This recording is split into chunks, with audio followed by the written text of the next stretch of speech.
an international transaction entered between associated enterprises, at least one of them is a non-resident Kuwait India, would require a transfer pricing study subject to certain transaction value norms.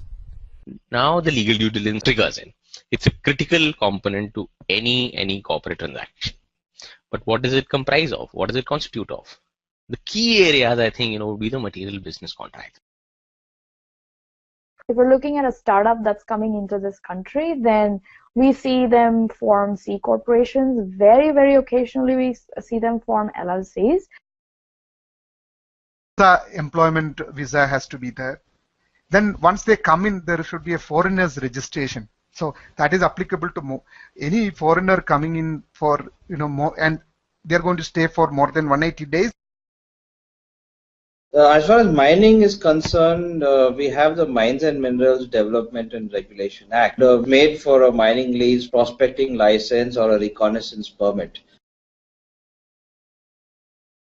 Within this regime of customs, excise, service tax, VAT, CST, there's a very specialized body called the DGFT.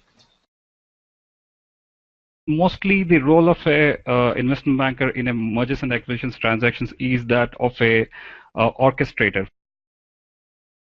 There are two legal remedies which are independent and which coexist with each other with respect to cyber squatting.